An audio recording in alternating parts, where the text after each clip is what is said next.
reminded me of is, well, I hope that Adam is going to post this for her. That will help. And we need you to sign this one too, don't we? And that I should probably do those summaries. I don't think in terms of summaries. I don't start from little. I just start from like Diane. So I'll do a little summary of practice discussion, the most important points. And then I'll probably do something on ritual so that I could email it to her, and also so you can have something that's a summary. I think it's important for us to get used to the ritual. It's interesting about ritual. We take it for granted in a certain way and don't analyze it.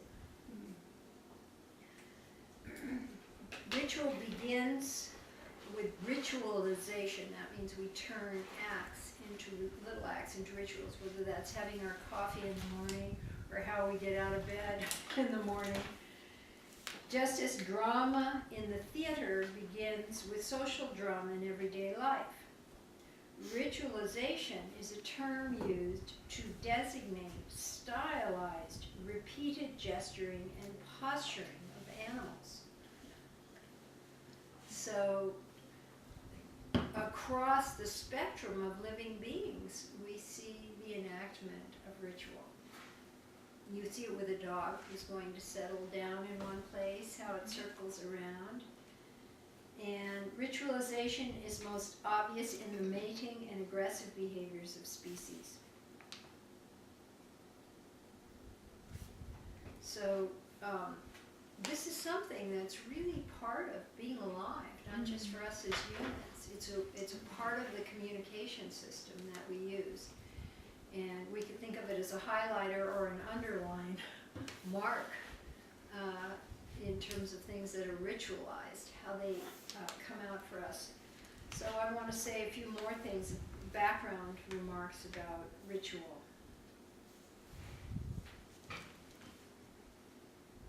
So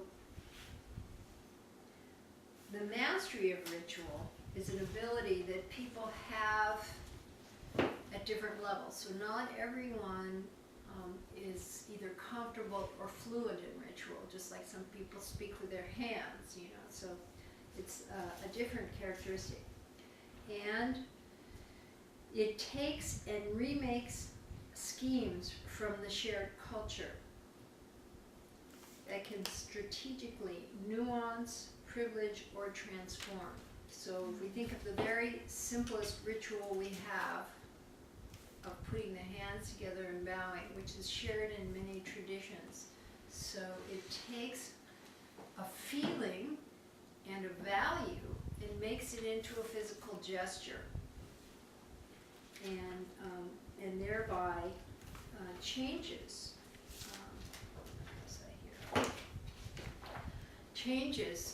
the quality. It remakes what we're doing. Because if you're in the midst of a conversation with someone and you do this, there's something that changes. There's something that happens to that moment. So it's making use of schemes from a shared culture that nuance, privilege, or transform. We use them to formulate a privileged ritual experience that we can share, which uses this new form to create meaning and community, and it extends beyond the ritual or the rite itself. So we kind of carry with us this meaning, and I'm going to go into more detail about this. I just want to give you some overall descriptions before I turn on the fire hose of information. To complete the description of ritualization as a cultural sixth sense, for the production of schemes, for the forging of an experience of redemption, we're renewed through it, we're transformed through it,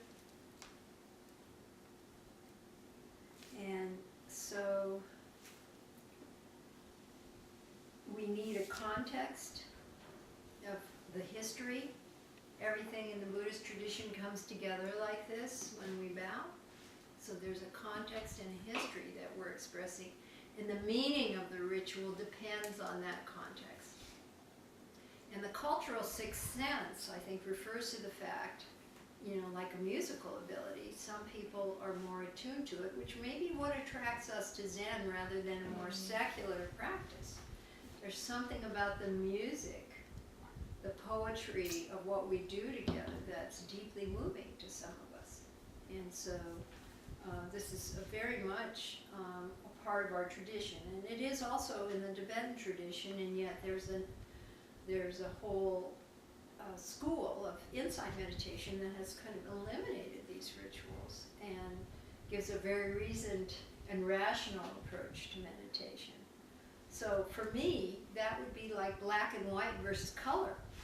The nuances of the postural gesturing and the layers of imbued symbolic meaning that ritual brings to our spiritual development is a very valuable thing to me, and it may be really a basic part of why Zen is so appealing to me.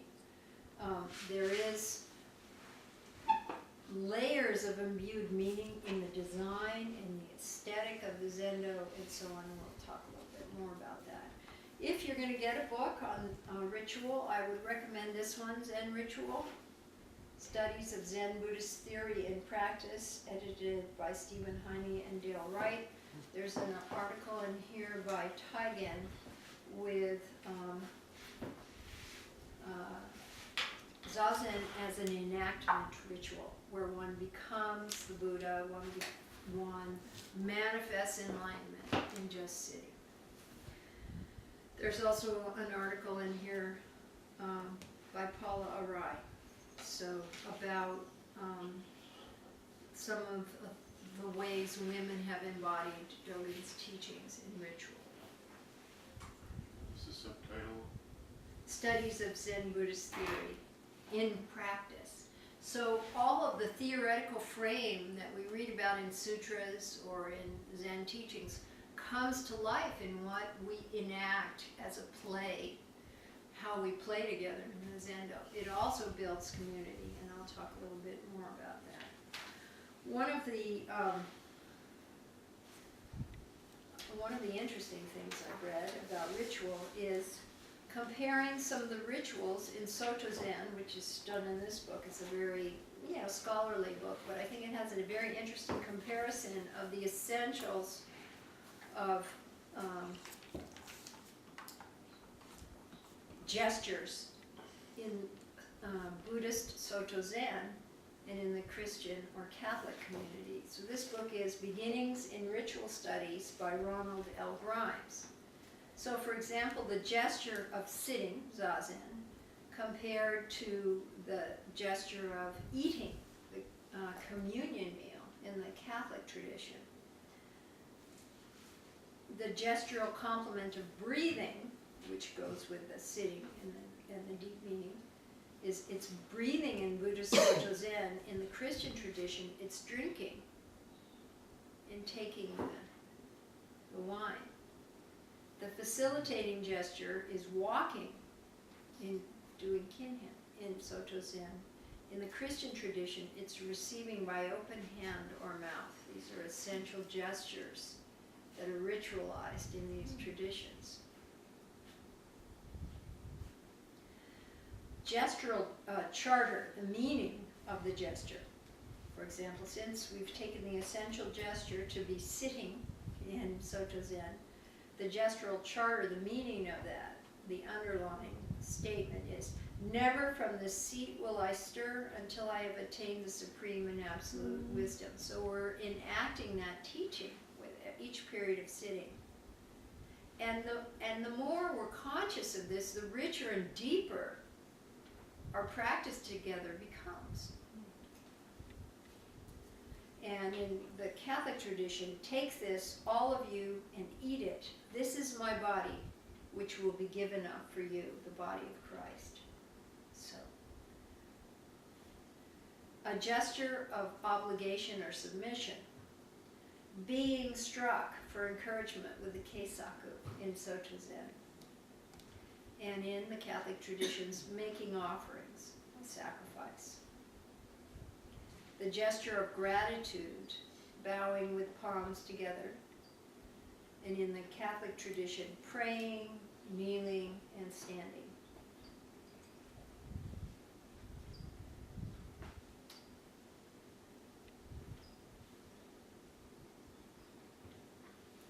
So the metaphor of the quality of the ritual in Zen is spaceful, and in Christian is timeful.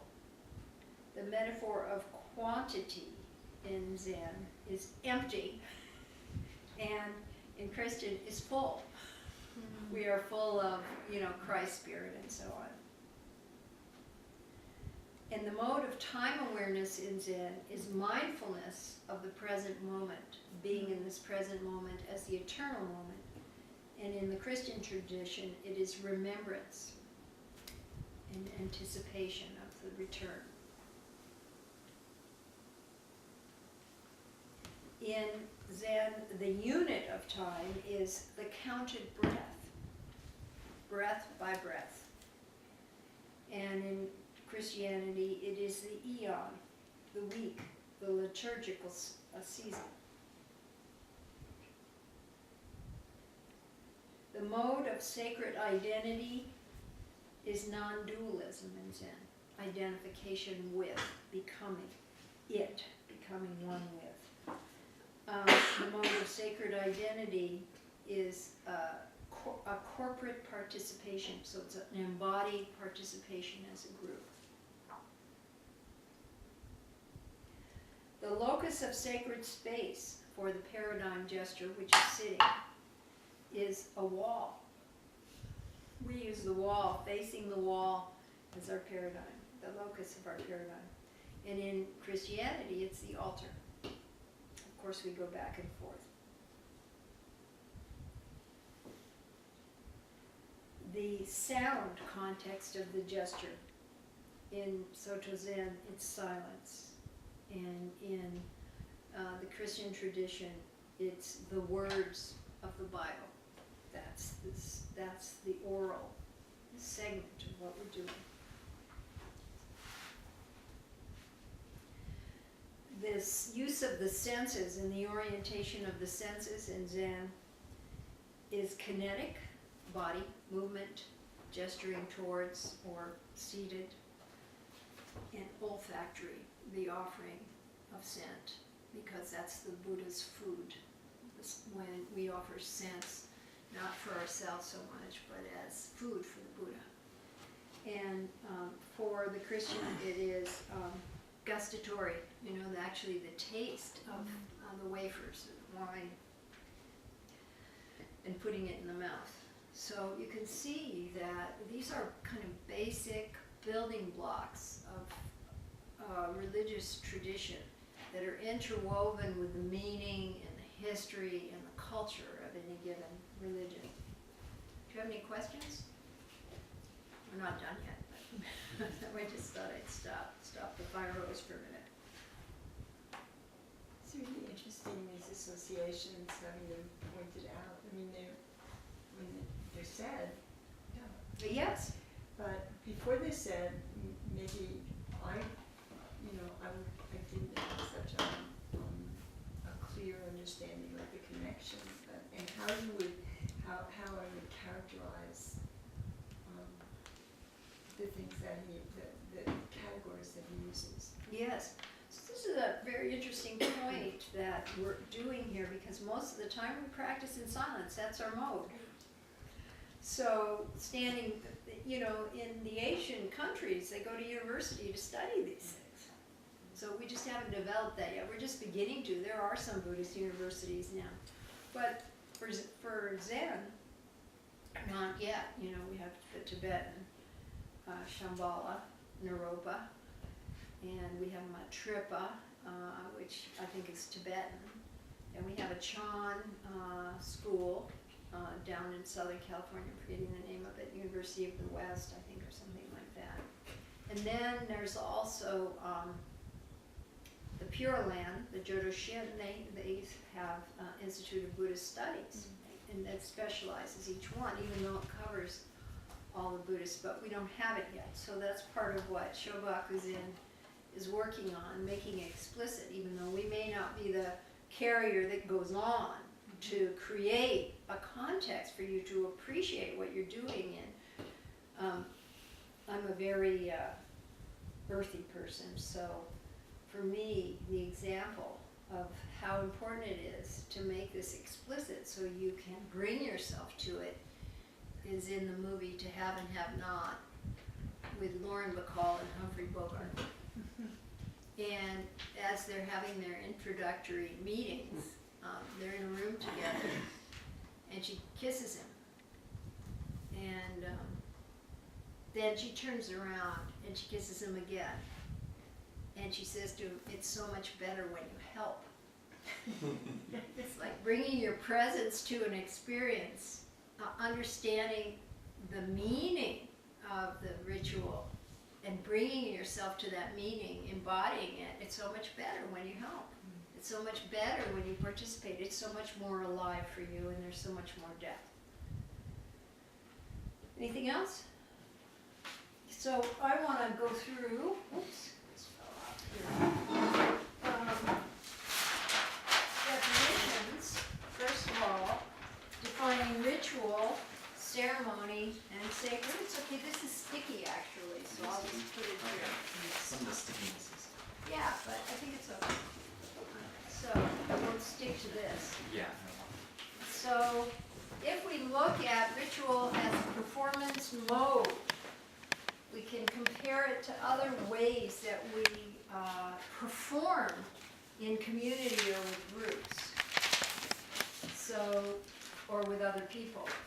So ritual is something that we do, and it has these qualities. I love it that I misspelled irrevocable, which means you can't fix it. Right? Okay, so the ritual mode is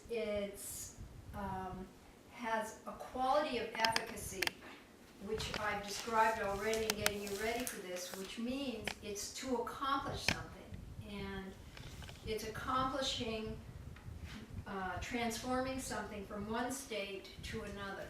And I've talked a little bit about our special sauce in Zen, which is a little bit what we do in the Heart Sutra. Form is emptiness, emptiness is form.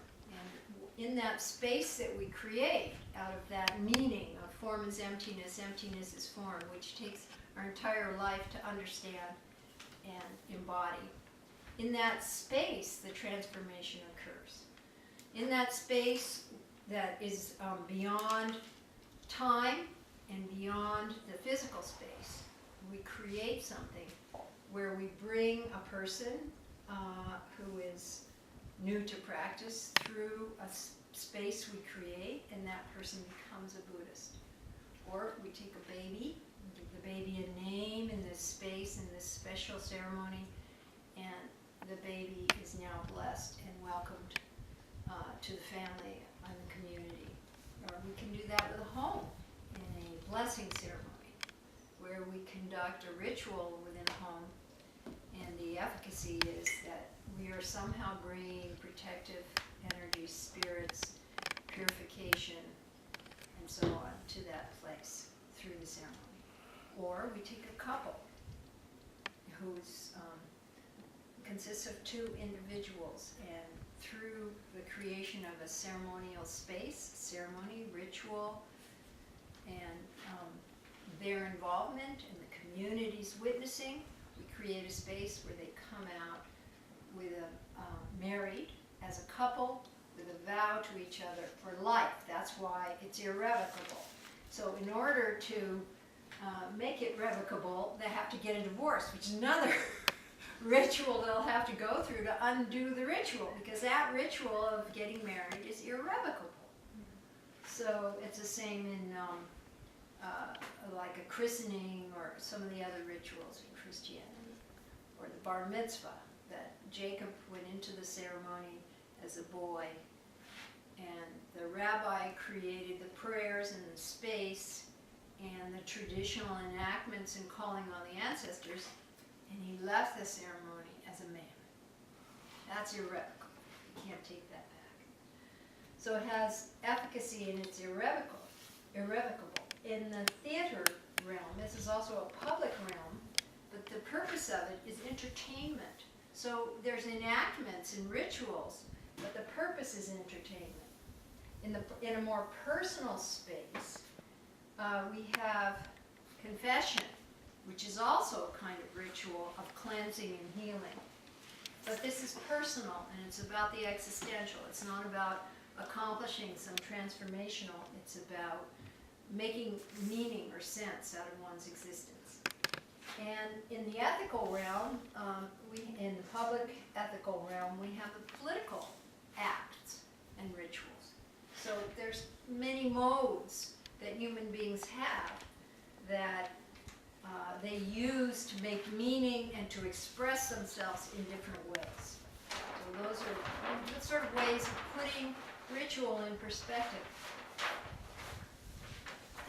So there are 4 characteristics in a ritual. It's situational, and I think I'm going to go to Paula Ryan and talk a little bit about her analysis of the Anan Koshiki, which is a ceremony done by the Soto Zen nuns.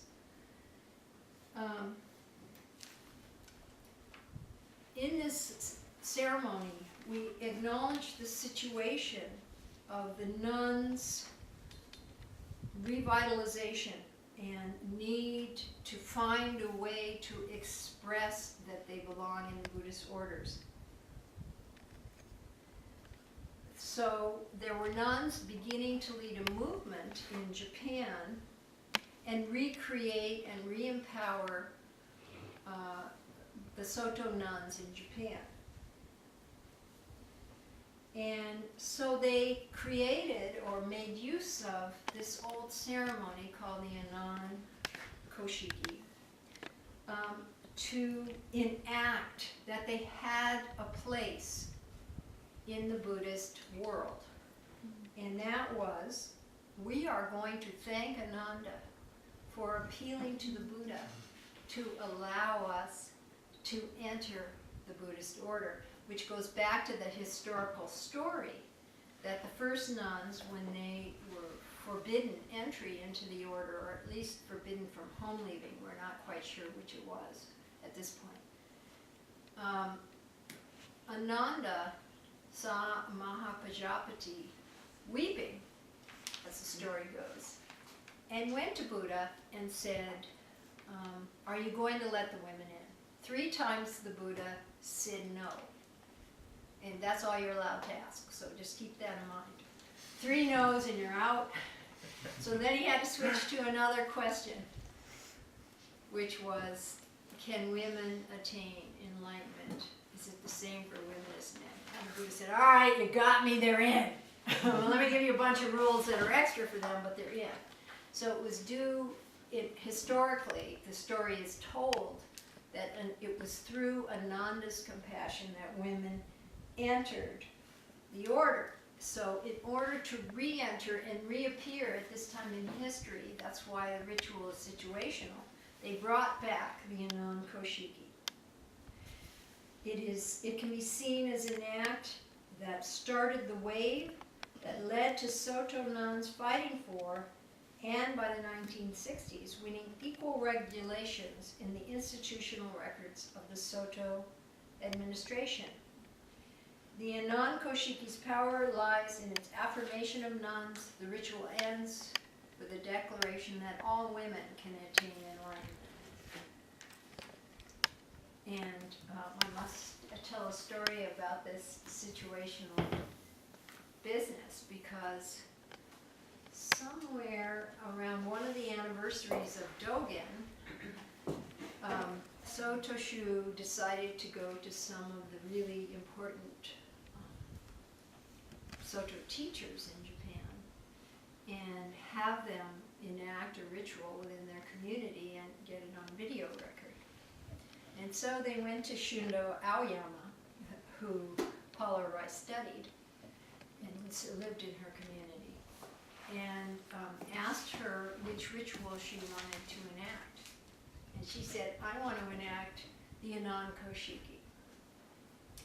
However, she was told, and this is the power of ritual, well, that ritual implies or says that there was discrimination against women in Buddhism.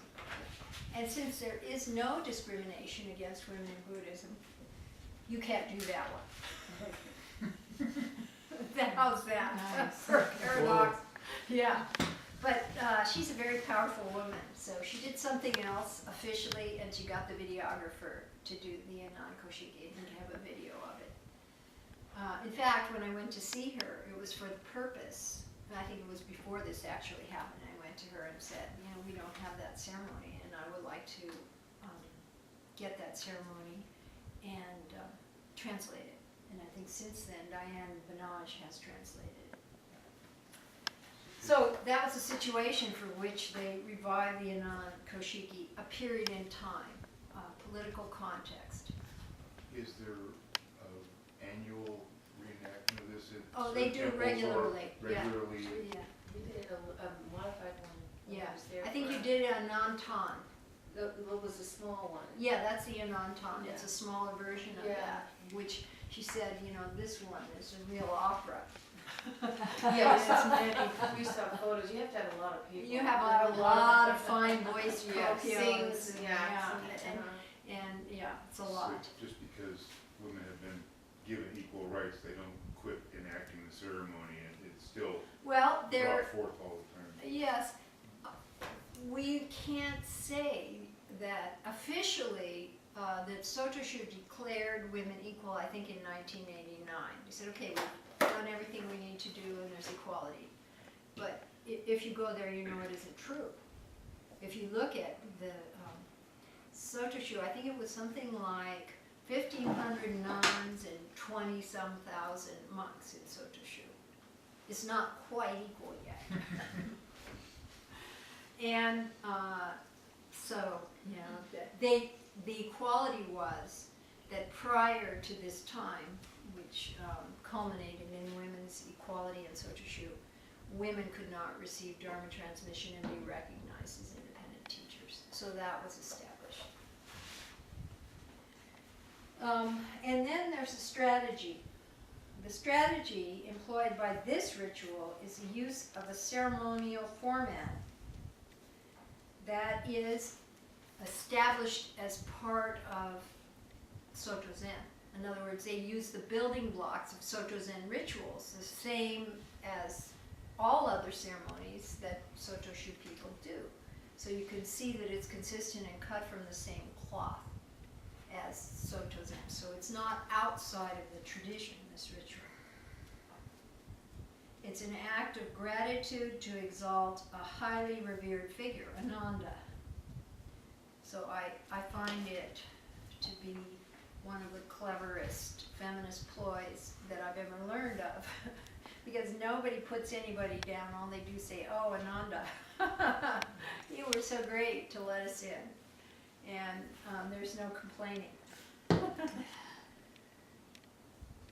So such ceremony not only places the nuns well within the Soto establishment, but puts the nuns on the same plane as monks in that they enact ceremonial and lead ceremonial ritual.